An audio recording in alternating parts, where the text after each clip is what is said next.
Hello दोस्तों, स्वागत है आपके अपने यूट्यूब चैनल एके इंस्टीट्यूट में। आप सभी दोस्तों का मैं अमित शुक्ला बहुत बहुत स्वागत करता हूं।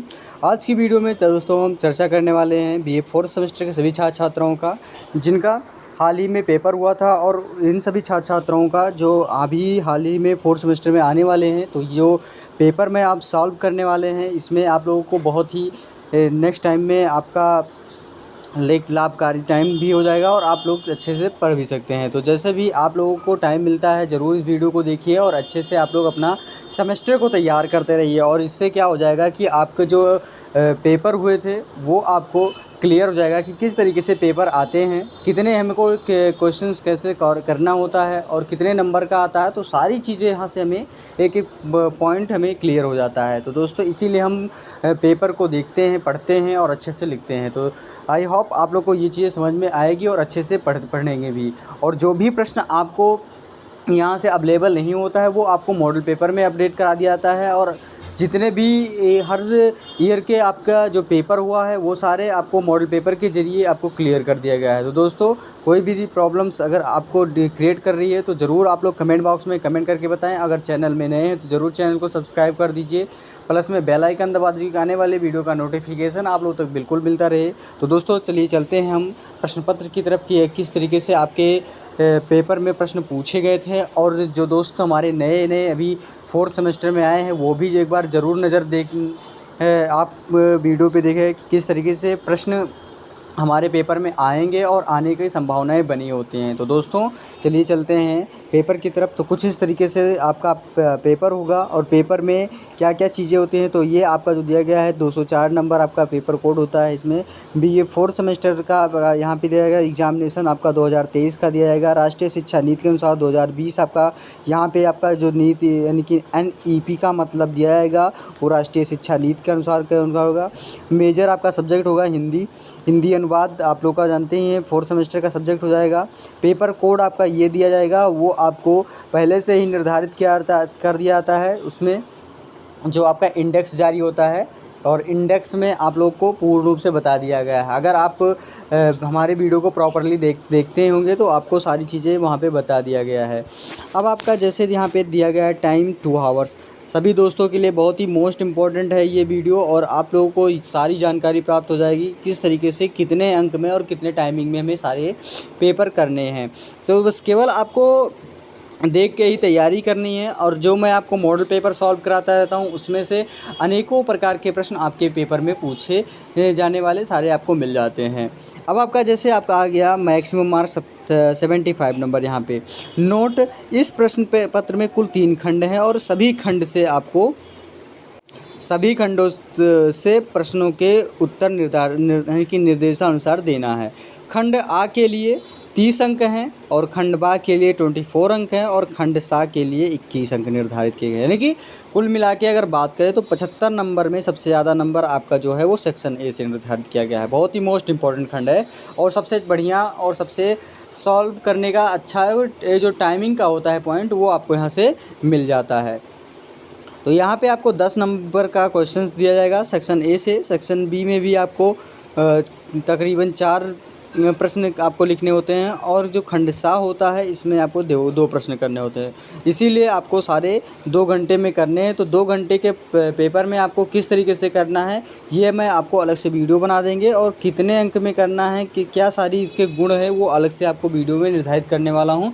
और सभी यानी कि सेमेस्टर के चाहे बीए हों या बीएससी हों या चाहे जो भी छात्र होंगे सबके लिए वो मोस्ट इम्पॉर्टेंट वीडियो होगी। अब निर्धारित जो हम पढ़ने वाले हैं दोस्तों, हम सॉल्व करने वाले हैं अब प्रश्न पत्र जो आपका पेपर हुआ था 2023 का। खंड आ में आपका यहाँ पे दिया गया है, खंड आ सेक्शन ए में हम आएंगे। निर्देश दिया गया है कि इस खंड के सभी प्रश्न यानी कि जो 10 प्रश्न हैं उसमें अतिलघुत्तरीय श्रेणी के हैं। जो आपको यहाँ पे बताया गया कि इस खंड के सभी यानी कि 10 प्रश्न जो हैं वो अतिलघुत्तरीय श्रेणी के हैं। प्रत्येक उत्तर हेतु 3 अंक निर्धारित किया गया है। यानी कि जो प्रत्येक जो प्रश्न है जो आंसर आपको वहाँ पे जो अंक निर्धारित है प्रत्येक प्रश्न का उत्तर वो 3 नंबर का है। अब प्रत्येक जो उत्तर है वो लगभग 50 शब्दों में आपको देना होगा, यानी कि 50 शब्द से कम ना होना चाहिए। तो आपका आंसर सही होगा। अब जैसे फर्स्ट प्रश्न दिया है कि अनुवाद शब्द का तात्पर्य निरूपण कीजिए। हमने आपको बताया कि अनुवाद किसे कहते हैं, अनुवाद शब्द कहाँ से लिया गया है, अनुवाद शब्द का मतलब क्या होता है। मैंने आपको ये प्रश्न जो है वो 3 से 4 बार आपको मॉडल पेपर में सॉल्व करा चुका हूँ। तो ये प्रश्न आपके लिए बहुत ही मोस्ट इम्पॉर्टेंट था और हर बार हमने आपको कुछ चीज़ें बताई भी थी कि अनुवाद का मतलब क्या होता है। का मतलब होता है दोस्तों, अनुवाद का मतलब होता है दोस्तों कि एक शब्द को हम एक भाषा को दूसरी भाषा में हम अनुवाद करने की प्रक्रिया को अनुवाद करने की, एक अनुवाद को दूसरे भाषा में हम कन्वर्ट करें या हम उसको एक प्रतिक्रिया जारी करें, तो उसी को हम अनुवाद कहते हैं। तो जैसे भी आपको दिया जाता है अलग अलग तरीक़ों से, अलग अलग महाशयों ने अपना अपना परिभाषा और अपना अपना मत प्रकट किया है, तो इसी के अनुसार आपको अनुवाद के बारे में लिखना होगा। तो हमने 3 से 4 जो महाशय हैं उनके बारे में आपको बता दिया है आपके मॉडल पेपर में, तो आप लोग ज़रूर वहाँ से लेकर के आप तैयारी करें और अच्छे से आप तैयारी भी करेंगे। उसके बाद फिर आता है सेकंड नंबर क्वेश्चन आया था आपके पेपर में दोस्तों कि अनुवाद तथा संस्कृति का संबंध स्पष्ट कीजिए। बहुत ही मोस्ट इम्पोर्टेंट प्रश्न भी था। जो अनुवाद है और संस्कृति, ये दोनों के संबंध आप लोग को यहाँ पे लिखना था, अनुवाद और संस्कृति के बारे में। ये भी हमने आपको प्रश्न बताया हुआ है। थर्ड नंबर है लिप्यंतरण का क्या आशय है, स्पष्ट कीजिए। लिप्यंतरण के बारे में भी हमने आपको पढ़ा दिया है और अच्छे से समझाया लिप्यंतरण का मतलब क्या होता है। तो दोनों प्रश्न हमने हाल ही में आपको शायद सेकंड या थर्ड मॉडल पेपर में आपको सॉल्व करा दिया है और इसका क्वेश्चन भी अपडेट हमने करा दिया है सेक्शन सी में। उसके अंत फिर आता है फोर्थ नंबर क्वेश्चन है कि हिंदी शब्द अनुवाद हेतु अंग्रेजी में कौन सा शब्द प्रयुक्त होता है, दोनों के समानार्थी होने पर आधार स्पष्ट कीजिए। बहुत ही मोस्ट इम्पोर्टेंट प्रश्न है ये भी आपका। तो हाल ही में सारे प्रश्न हमने आपको सॉल्व कराया है, यानी कि हिंदी शब्द का जो अनुवाद हेतु है वो अंग्रेजी का कौन सा शब्द प्रयुक्त होता है, यानी कि जो आपका अनुवाद होता है। तो इंग्लिश में आप लोग ज़रूर बोलते हैं इसको, हम अनुवाद को कहते हैं ट्रांसलेट शब्द होता है। ट्रांसलेट आप लोग जानते हैं, ट्रांसलेट का मतलब होता है ट्रांसलेशन की प्रक्रिया। आपको हमने इससे पहले इंग्लिश में पढ़ाया है, हिंदी में पढ़ाया गया कि ट्रांसलेट कब होता है, यानी अनुवाद कब होता है, यानी एक भाषा को दूसरे भाषा में हम रूपांतरित करें तो इसी को हम कहते हैं ट्रांसलेट। तो ये भी हमने आपको बता दिया है। उसके बाद फिर आता है 5 नंबर क्वेश्चन आया था आपके पेपर में दोस्तों कि अनुवाद से संस्कृति का स्वाभाविक संबंध क्यों माना जाता है। ये जो सेकंड नंबर क्वेश्चन है सेम आपका 5 नंबर क्वेश्चन भी दिया गया है, बस थोड़ा सा टॉपिक यहाँ पे चेंज है। यहाँ पे ये बताया गया है दोस्तों, यहाँ पे इस तरीके से आपका था कि अनुवाद से संस्कृति, जो अनुवाद से संस्कृति का स्वाभाविक, यानी अनुवाद से जो संस्कृत है, मान लीजिए आप हिंदी है आपका, हिंदी से आप तमिल में आप उसको ट्रांसलेट कर रहे हैं, तो जो उसका स्वाभाविक संबंध है उसे क्यों माना गया है वो आपको यहाँ पे प्रदर्शित किया। तो इसकी जो मूल स्वरूप दिया गया है उसके बारे में लिखना है। तो ये भी हमने आपको, चाहे हिंदी हो या फिर आपका बंगाली भाषा हो, या रविंद्रनाथ टैगोर जी ने आपको हिंदी में कई भाषाओं को उसने बंगाली भाषा में उन्होंने ट्रांसलेशन किया है, तो इसका भी हमने उनको बता ही दिया है आपको। उसका में 6 नंबर क्वेश्चन आया था कि अनुवाद के लिए पर्यायवाची शब्दों का क्या उपयोगिता है। बहुत ही मोस्ट इम्पॉर्टेंट प्रश्न ये भी है, यानी अनुवाद के लिए जो है वो पर्यायवाची शब्द जो है। अब पर्यायवाची शब्द का मतलब आप लोग जानते हैं, पर्यायवाची यानी कि एक शब्द को हम कई भाषा, जो कई एक ही जो शब्द होता है उसको 2 या 3 भाषाओं में हम और कन्वर्ट कर सकें, तो उसी को हम पर्यायवाची शब्द कहते हैं। तो इसकी उपयोगिता आप लोग जानते हैं कि एक ही शब्द का अलग अलग अर्थ निकले तो उसी को हम पर्यायवाची शब्द कहते हैं। 7 नंबर प्रश्न बताया गया है, यहाँ पे आया था आपके कि कार्यालयी अनुवाद का अभिप्राय बताइए। ये भी प्रश्न हमने आपको बताया कि कार्यालयी अनुवाद जो होता है वो कार्यालय में केवल आपको डिवाइडेशन होता है, वहाँ पे आप लोग कार्यालय के अनुसार ही रहेगा, वो कार्यालय में आपको पढ़ाया जाएगा। तो ये कार्यालय अनुवाद हो जाएगा 7 नंबर क्वेश्चन।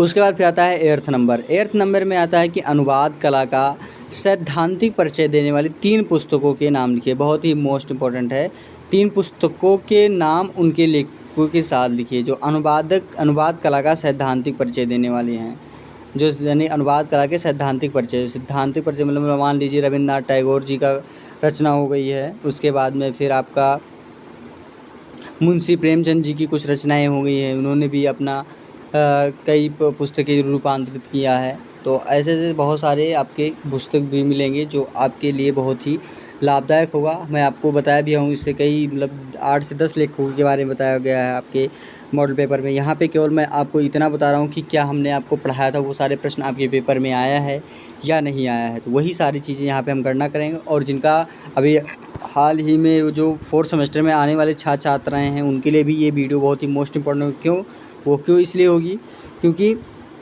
उनको ये पता चल जाएगा कि किस तरीके से हमारे पेपर में प्रश्न आएगा और कितने नंबर का होगा, कैसे हमारे पेपर में प्रश्नों को हम सॉल्व करेंगे। तो सारी चीज़ें ये आपको क्लियर होती रहेंगी। तो इसी वजह से ज़रूर आप लोग प्रश्न पत्र को देखिए और प्रश्न पत्र के ज़रिए से आप लोग ज़्यादा से ज़्यादा नंबर आप कर सकते हैं।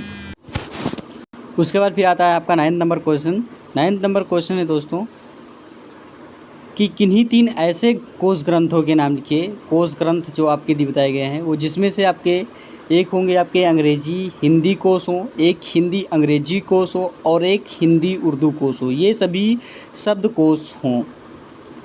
तो ऐसे 3 ग्रंथों के आपको नाम ज़रूर लिखना हो जिसमें आपको त्रिभाषी ग्रंथ के नाम से जानते हैं हम लोग। तो ज़रूर आप लोग कमेंट बॉक्स में इसके आपको तीनों भाषाओं के जो ग्रंथ हैं उसको आप लोग कमेंट बॉक्स में कमेंट करके ज़रूर बताएंगे। उसके बाद में मैं आपको जब मॉडल पेपर सॉल्व कराएंगे तो ये प्रश्न आपको हम सॉल्व करा देंगे। उसमें आपको अगर आप लोग को पढ़ना होगा ज़रूर आप लोग हिंदी से जुड़िएगा, आपको वहाँ पे सारी चीज़ें बताएंगे। तो आप लोग अगर आपको आ रही है तो यहाँ पे कमेंट बॉक्स में आप लोग ज़रूर इसका आंसर बताएँगे। अब आता है नेक्स्ट क्वेश्चन आपका 10th नंबर की मशीनी अनुवाद किसे कहते हैं, इसकी क्षमता पर 5 वाक्य लिखिए। बहुत ही मोस्ट इम्पोर्टेंट प्रश्न है। मशीनी अनुवाद आप लोग जानते हैं कि मशीन का अनुवाद कैसा होता है।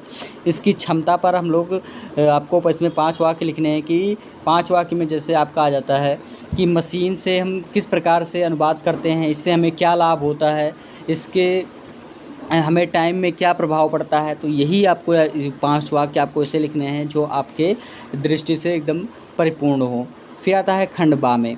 खंड बा में आपको यहाँ पे बताया गया है कि 7 प्रश्नों वाले इस खंड में 4 प्रश्नों का उत्तर देना है। यहाँ पे आपको 7 प्रश्न दिए जाएंगे जिसमें से आपको 4 प्रश्नों के उत्तर देने होंगे और जो प्रत्येक प्रश्न का अंक निर्धारित किया गया है वो 6 अंक निर्धारित किया है जो प्रत्येक प्रश्न का उत्तर देना है। यहाँ पे आपको 6 अंक का निर्धारित है और प्रत्येक उत्तर लगभग 150 शब्दों में होना चाहिए। और इस प्रश्न में संख्या जो है वो 11 से लेकर 17 के प्रश्न इसमें सम्मिलित हैं, यानी कि 11 से लेकर 17 नंबर प्रश्न तक आपके इस प्रश्न में यानी कि इस खंड में सम्मिलित है। और प्रत्येक प्रश्न का आंसर आपको 6 नंबर का होगा। 4 प्रश्न करने यानी कि 24 नंबर का आपका प्रत्येक प्रश्न होगा। तो इस तरीके से आपका पेपर होगा और पेपर के ज़रिए से आप लोग अच्छे से तैयारी कर सकते हैं। अब आपका आता है 11वां नंबर प्रश्न। 11वें प्रश्न में आपका है कि अनुवादक के गुण और दायित्व पर एक संतुलित आलेख प्रस्तुत कीजिए। आलेख का मतलब समझते हैं ना आप लोग कि आलेख का मतलब क्या होता है। एक आप लोग इसमें एक छोटा सा आप लोग आलेख एक चित्र प्रदर्शित कीजिए। फिर आता है 12वां नंबर प्रश्न। यहाँ पे बताया गया है 12th नंबर कि अंग्रेजी हिंदी अनुवाद के प्रमुख समस्याएं कौन सी हैं, इसका समाधान कैसे किया जाएगा। बहुत ही मोस्ट इम्पोर्टेंट प्रश्न ये भी है आपका। ये भी प्रश्न आपके लिए और अच्छे से आपको मॉडल पेपर में मिलेगा। सारे प्रश्न आपको ये आपको जो प्रश्न आपके पेपर में आए हैं वो सारे प्रश्न आपको क्या मिलते हैं ये सारे आपको यहाँ पे गणनाएँ करने हैं। उसके बाद फिर आता है 13वां नंबर प्रश्न कि अनुवाद के साधनों की जानकारी देते हुए बताइए कि इसमें कोश ग्रंथों की क्या उपयोगिता है। यानी कि कोश ग्रंथ आपको सबसे ज़्यादा आपके प्रश्न में इस बार पूछे गए हैं। अगली बार अगर देखा जाए तो आपको कुछ प्रश्न कम पूछे गए थे कोश से, इस बार कोश से ज़्यादा प्रश्न पूछेंगे। तो इसका मतलब ये नहीं है कि आपको बस केवल कोश से ही पढ़ना है। तो आपको ये जो आपको वहाँ पे हमने सॉल्व कराया था, पढ़ाया था, कुछ प्रश्न आपको कोश के बारे में समझाया था और कुछ प्रश्नों को आपको हाल ही में पेपर को देखते हुए आपको केवल मॉडल पेपर सॉल्व कराया जा रहा था। तो इस वजह से सारे प्रश्न आपके नहीं हो पाए थे। उसका फिर आता है 14 नंबर प्रश्न कि पारिभाषिक शब्दावली का तात्पर्य महत्व समझाते हुए कम से कम 3 उदाहरण। जो पारिभाषिक शब्दावली है इसके तात्पर्य को समझाते हुए कम से कम 3 उदाहरण सहित आपको यहाँ पे लिखना होगा। तो ये आपके खंड बा के सारे प्रश्न हो गए। फिर आता है खंड 7। उसका फिर आता है 15 नंबर क्वेश्चन आपका आता है 15 नंबर बैंकिंग क्षेत्र में अनुवाद कार्य का विस्तृत परिचय दीजिए। यानी कि जो बैंकिंग क्षेत्र के लिए है अनुवाद का कार्य क्या आता है उसमें आपको एक छोटा सा टिप्पणी लिखना है। फिर आता है 16 नंबर, लिप्यंतरण का क्या आशय है, स्पष्ट कीजिए। इसके विकास तथा उपयोगिता का परिचय दिए। लिप्यंतरण के बारे में आपको यहाँ पे लिखना है। फिर 17 नंबर प्रश्न है कि अनुवाद का पुनरीक्षण क्यों और कैसे किया जाता है। अनुवाद का जो पुनरीक्षण है उसको क्यों किया जाता है और कैसे किया जाता है, इसके बारे में। पुनरीक्षण का मतलब होता है दोस्तों उसका लेखा जोखा करना, या उसको हम किस तरीके से उसका दोबारा से निरीक्षण किया गया है और कैसे किया गया है, तो वो सारी चीज़ें उस पर हमें क्या उस पर क्या संशोधन हुआ है, क्या दोबारा से क्लियर किया गया है।